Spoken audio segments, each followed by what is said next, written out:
Phoebe Tyler was so proud of her ancestors. They were the true founders of America, and she's the head of, it would be like the DAR is, but you know, first families and daughters of the first families. And she's a snob. She really is a snob. She's very well educated, and she's a nice enough woman, but she's pretty snobbish, particularly when I started. And she's manipulative. She likes to run everybody's life. She thinks she knows better than anybody else, and she's not averse to telling you about it.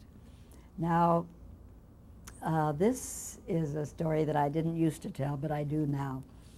I asked Agnes for the part, and she said, would you really leave the Pacific Ocean? Would you leave Malibu? I said, for a firm one-year contract. Yes, I don't want any options. And they didn't believe me. Well, I hardly believed myself because I love the ocean so much. But I got here, and I had been working very hard on civil rights and on the peace movement and all kinds of the women's movement, everything to do with activism.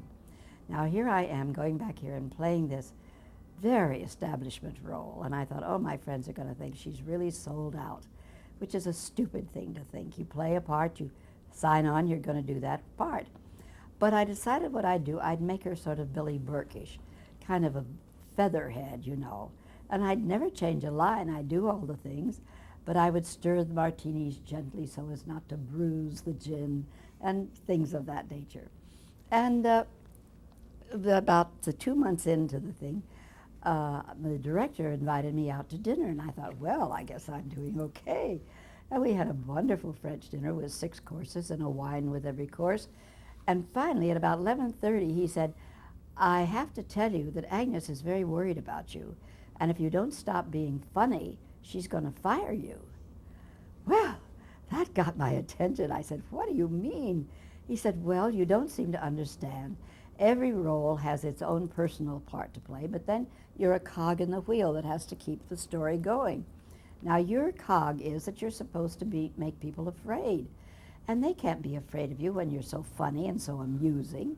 And I said, well, I'm playing restoration comedy, which is what I was doing, very mannered, but, you know, kind of off the cuff, as it were.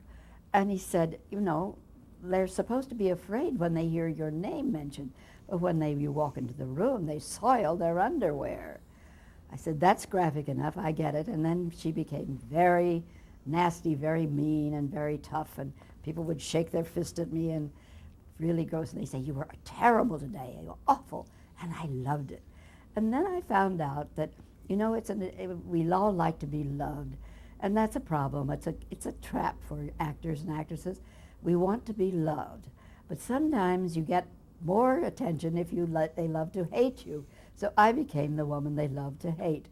And after a while, the humor came back because it was based on the real character, not on my trying to change my role. And I learned, don't ever try to do that. Be faithful to what the author wants. Of course, I didn't really know all she wanted.